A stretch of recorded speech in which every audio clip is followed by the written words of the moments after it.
Revolusyon. Ayan. Backfire. Ayan.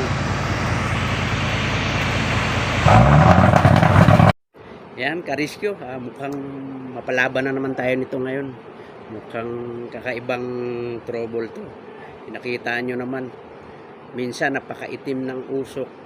Minsan napakaputi. Tapos nagmi-misfire siya. Tapos nagbabackfire pa. Ayan, medyo mahirap-hirap to. Ang gagawin natin, medyo mag-step by step na lang muna tayo. Magsimula tayo sa pinaka-simple at saka pinaka-mura. Doon sa pinakamababa muna. Pag di pa rin madali, medyo aangat tayo. Medyo paunti-unti. Kasi mukhang magsimula tayo nito sa fuel line. Baka nagkatubig yung tangke. Tingnan natin yung fuel filter. Sunod, mukhang may tama yung engine valve nito. Valve seal. Titingnan din natin yung combustion chamber, baka nagkatubig. Cylinder head gasket, baka nag-crack, nag-leak. Panghuli nito, ka-rescue, kung di pa rin madali natin, mukhang sa injection pump na tayo pupunta. Baka magpapakalibrate na tayo o di kaya alit. Wag naman sana, pero tingin ko kalibrate lang to, pati injector sama na natin. Yan, bago pala tayo mag-intro, shout out muna tayo sa magaling nating calibration, si Boss Ryan Martinez sa Rex Calibration. Yan, dito sa may MacArthur Highway ng bandang Malabon lang din to. Tsaka sa AMB Machine Shop, kay Tonton at saka kay Jimboy. Shout out sa inyo mga sir. Yan, tara, intro tayo.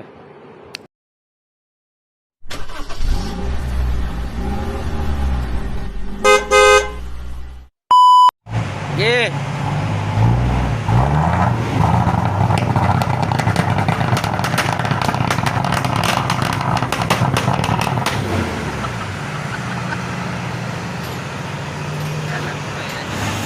Yan, parada na natin. Gawin na natin to. Ang nagbabackfire to.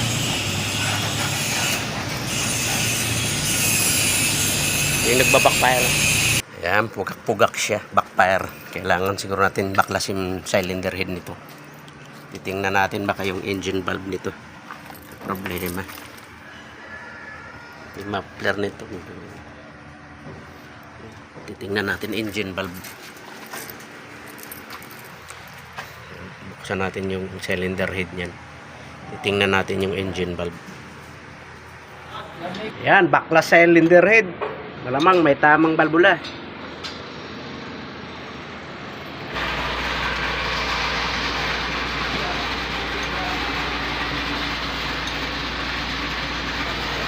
Makina.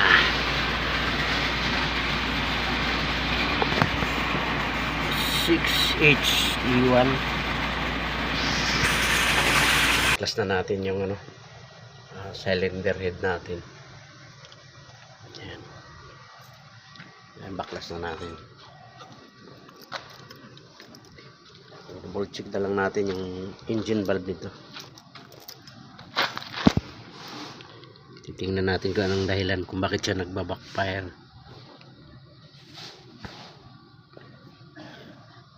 Tingnan natin yung okay lang natin i-regrind to engine valve nito. Kung malalim na yung niya, lubog na. Tingnan natin.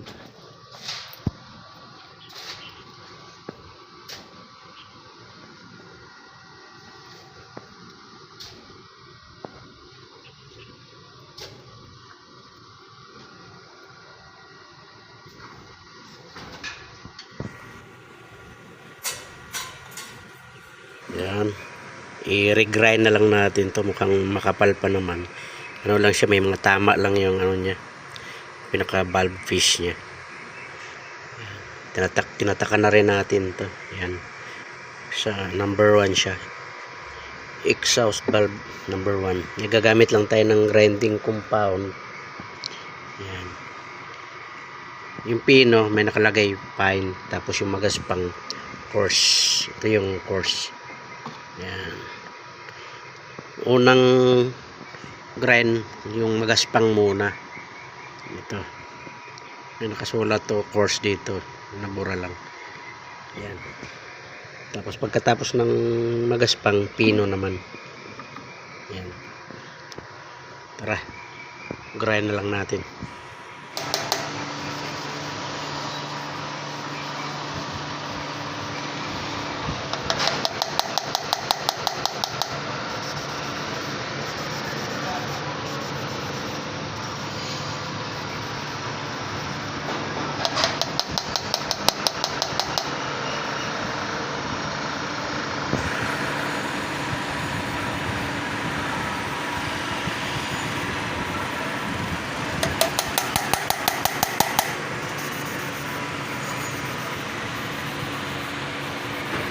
Ayan, tapos na natin ma-grind.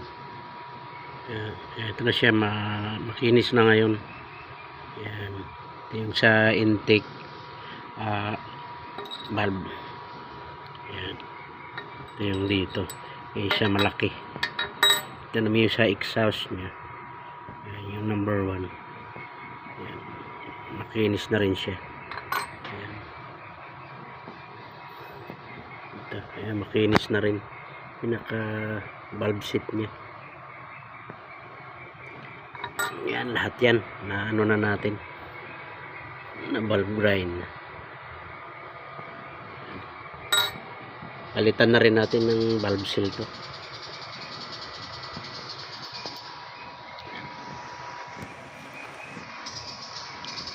Doon ako doon lang nagka-problema yun, bakit nagbabackfire yun, tumatalon yung ano niya. Sabayan na rin natin adjust mamaya yung ano niyan, pinaka rocker arm.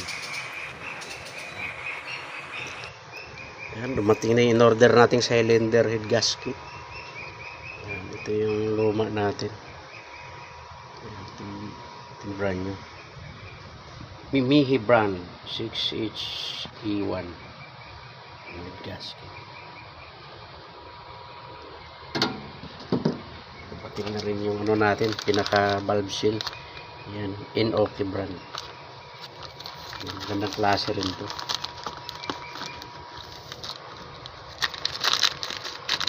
Look.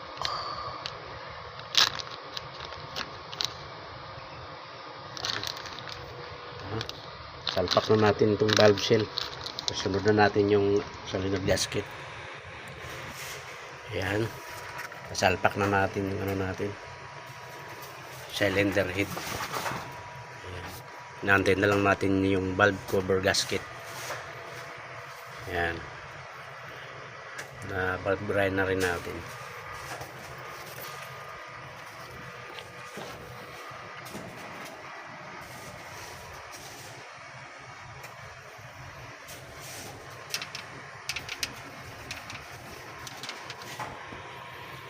Yan, tapos na nating buuhin. Paandarin na lang natin. Titingnan natin kung okay na ba. Kung wala na yung usok o meron pa. Tara, paandarin natin. Air Revolution, Jack!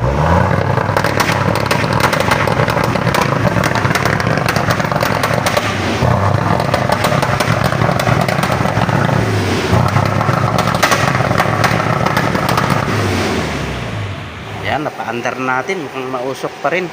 Mukhang hindi sa engine valve yung problema. Hindi rin sa valve seal. Ayan, i-regrind na natin to. Mausok pa rin. Ayan, subukan natin tanggalin yung tambocho. Titingnan natin kung mausok ba.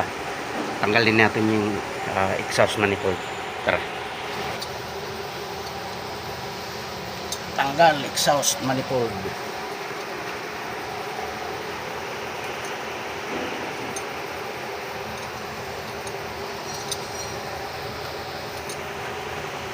Tanggal na. Okay, paandarin natin. I-start.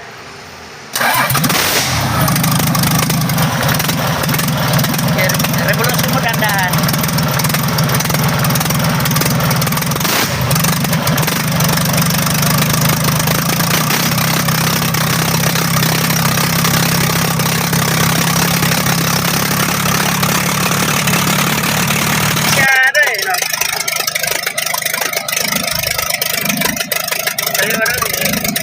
I-regulation mo konti.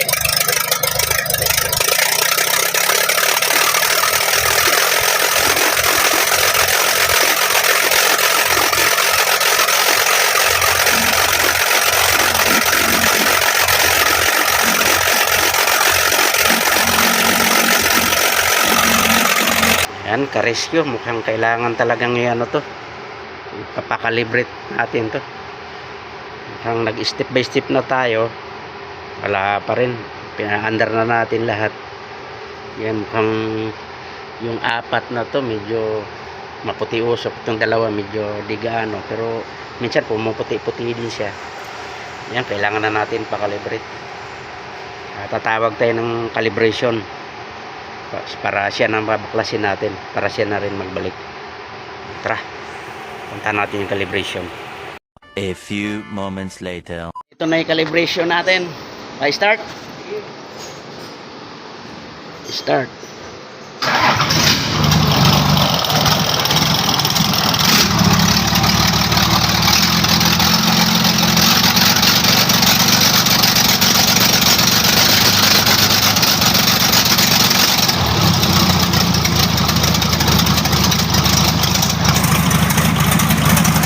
Ito na calibration natin.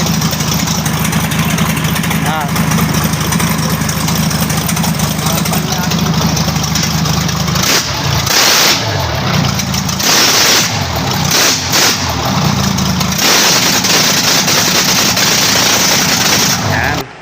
Si Boss Ryan, yung veterano naming calibration to. Yan, nasa MacArthur Highway yung pisto nila. Anong pangalan ng ano nyo, sir? Rich Calibration Center along MacArthur Highway lang. Yan. Mabilis lang to tanggalin, hindi na kailangan mag-timing pa, hindi na magtanggal ng valve cover. Yan, diretso lang dyan.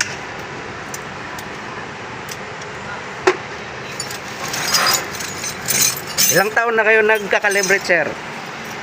Matagal na to Hindi lang. Tinanggal ang aking. So, year 2000. Tagal na rin. Ayan. Tanggal na injection pump, pati injector nozzle. Ito medyo madali tanggalin to, ano? Dahil wala nang gear doon sa loob. Diretso na siya.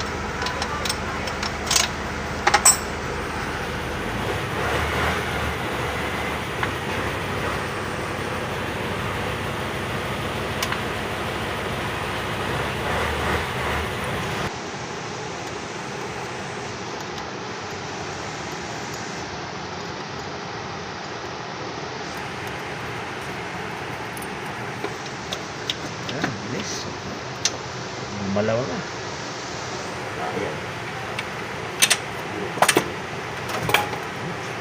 Ito. Sasabit.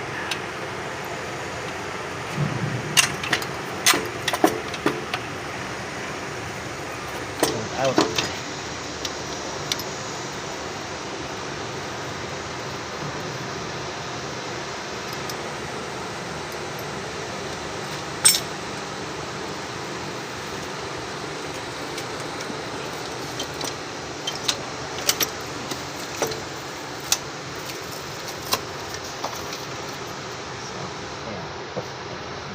Sige. Yan. Burn out na. Yan, pinagtanggalan.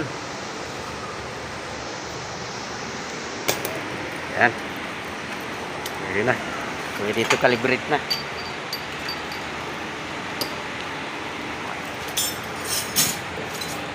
A few moments later. Yan, dumating na yung pinakalibrate natin. Yan, sana titino na to. Pinalitan na rin ang ano, balancer plate. Yan, para kumpleto na. Ay, ganyan lang mahaba.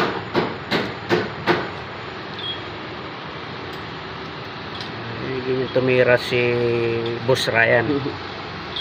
Yan, palitan kung palitan para sigurado. Okay na.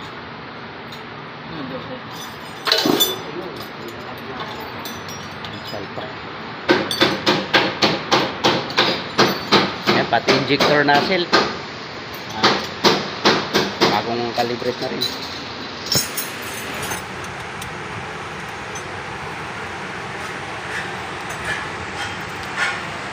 Yan, nagsama na ng veterano rin kasama, oh, mga expert.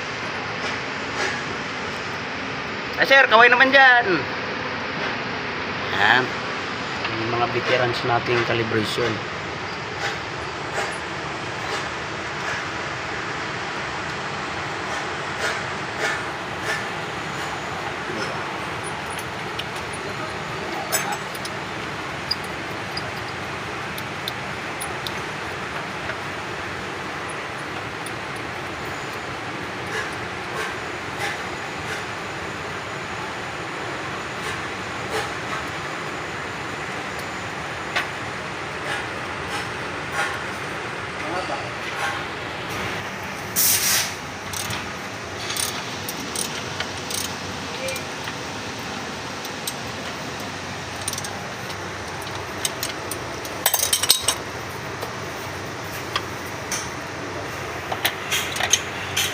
Wala, video mo to. Sabi mo, start na natin. Start na. Yan, subok, subok.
Okay na, okay.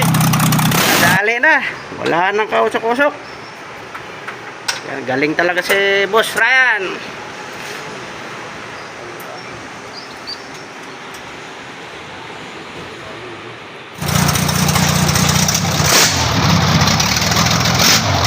Wala na.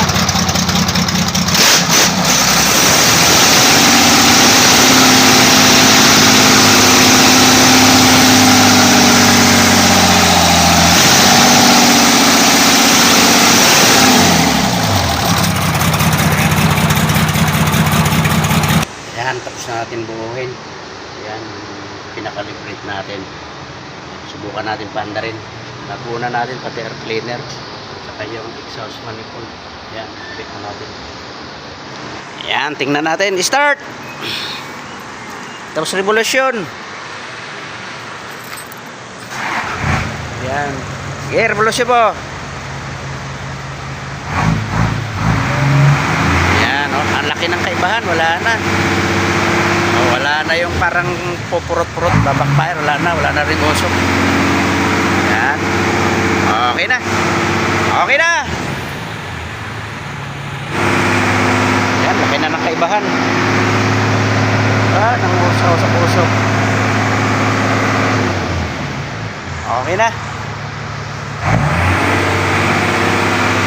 Yan, wala na yung pinaka-backfire niya, yung parang misfiring. Yan, okay. Okay na. Okay na. Yun, ka-rescue. Medyo nahirapan tayo. Yan. Ganyan talaga pag medyo nagpatong-patong yung mga sakit, yung trouble, kailangan mag-step by step tayo. Yan. Nasimula natin sa balbula, yung pinakamababa. Yun. Doon lang pala tumino siya sa calibration. Yan yung medyo may kamahalan pero nagawa naman. Yan, ka-rescue, sana natulungan ko kayo, na i-share ko sa inyo yung nalalaman ko. Tsaka sana huwag niyo kalimutan mag-subscribe at tsaka paki-hit na rin yung notification bell natin para sa sunod ko pang video tutorial. Yan, hanggang dito na lang, ka-rescue. Maraming salamat sa panonood. Thank you.